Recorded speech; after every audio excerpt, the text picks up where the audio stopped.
And today I'm going to discuss the 5-step process that I use to build a simulation strategy in our Faculty of Health Technology and Social Care, and also the action plan that was developed to operationalise the strategy, and just draw some conclusions at the end of the presentation that hopefully will be some top tips or take-home messages to you guys to walk away with today. I've been involved in simulation for a long time, over 10 years, and I've seen it as an evolutionary process and an actually very much reactive process.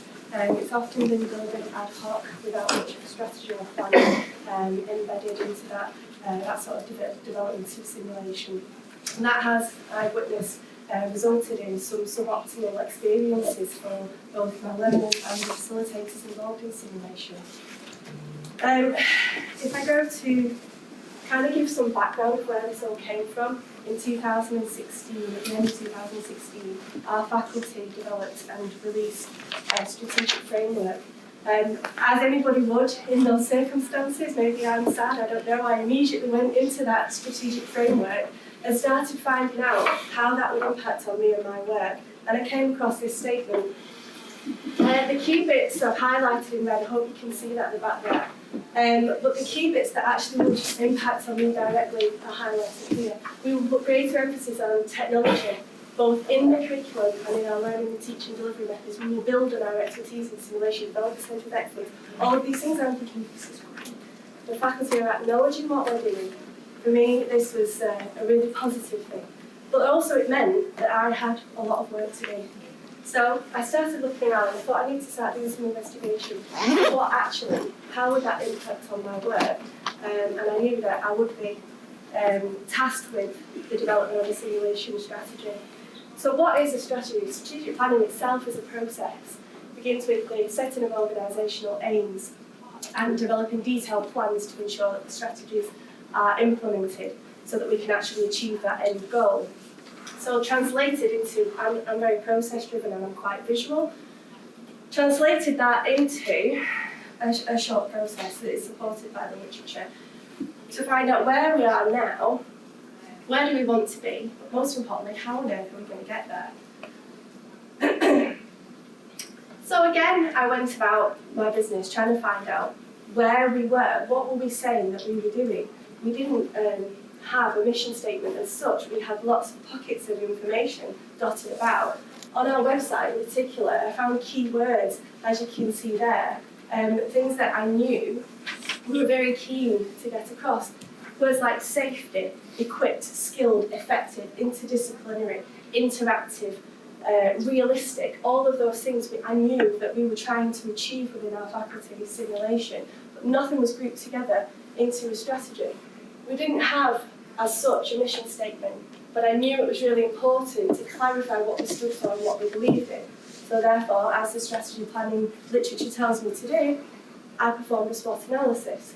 So I looked at how we could build on our strengths, strengthen our weaknesses, make the most of the opportunities that were out there, but also look at the threats that were going to directly impact on us as a department.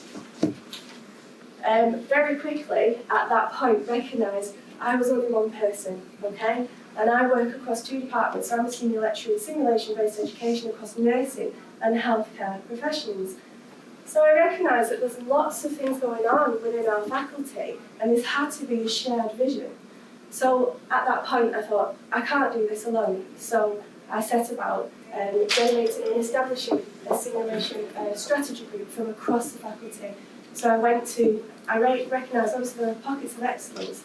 People were doing a lot of simulation, but they were calling it something different. If I heard it once, I've heard it a million times. I don't do simulation, I only do role play.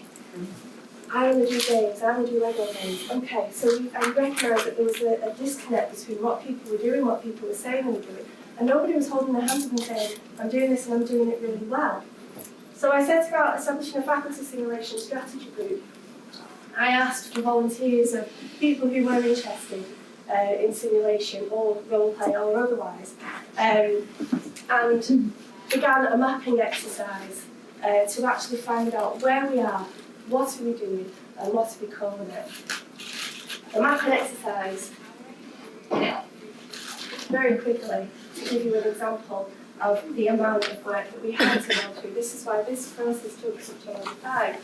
We mapped simulation activities across 17 programmes within our faculty. And as you can see there, we tagged it to every unit at all different levels. The unit leaders then gave us information about the different types of simulation that were occurring within their specific units or modules, we call them units at our university.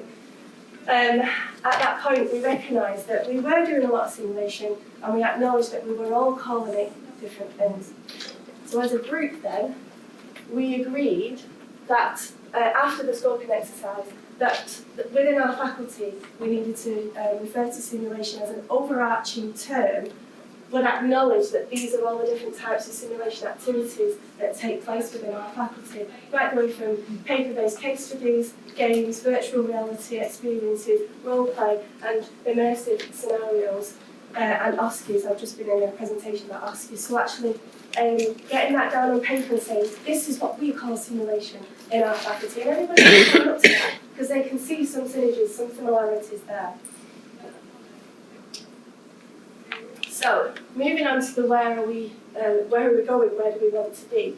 We didn't really have much of a say in that because this faculty strategic framework had already dictated to us where we were going to be. But I recognised that we needed to develop this shared vision, aims and strategic priorities. So, as a group, we looked around at other mission statements of others elsewhere away from healthcare to find out what other people say, what does a mission statement look like? And then as a group, and you'll recognise some of these words from the previous piece of information within the strategic framework on our website, we agreed that our shared vision was to develop an internationally recognised centre of excellence for health and social care simulation, delivering interdisciplinary education and training in an interactive, engaging and realistic way, which is a little bit of a mouthful. But actually that was our shared vision, and again as a group we all signed up and agreed to that. So I did promise you that I would give you a 5-step process. This is the 5-step process that I undertook as the lead for this development. I established a faculty simulation strategy group. I asked for 2 representatives from each department, and the reason why I asked for 2 was so that they could cover for each other. If anyone was busy, the other representative could come. There was less pressure on one person. And they were on the ground. It was not a top-down approach. They went to their own module teams, their own unit teams and programme teams and spoke to their colleagues who were delivering simulation and got the information which was readily given. It wasn't, can you fill in this form and tell me when you're doing simulation? It was a conversation on the ground, peer to peer. And that worked extremely well. We then mapped every place where simulation was occurring across 17 programmes within the faculty. We agreed on our terms of reference because we acknowledged that we're all doing the same thing, but we're perhaps calling it something different. And it's almost clarifying and accepting that yes, it's okay to do role play as well as immersive simulation, and that's equally important. We developed a shared vision, our aims and our strategic priorities, and we formulated an operational action plan in order to push through our strategy so it didn't just sit on a shelf, it became a reality. So that is the where are we, how are we going to get there, and that was the piece of work that took the most time. So the timeline itself, as you can see here, from May 17, when I originally established the simulation strategy group, right the way through to the final simulation strategy and action plan being signed off by our faculty executive group, it took 9 months. So as you can see, it's a very long process. You can't sit down and do it in an afternoon. So we now have our simulation strategy with 1 vision, which I've shared with you. We have 3 aims and 5 strategic priorities.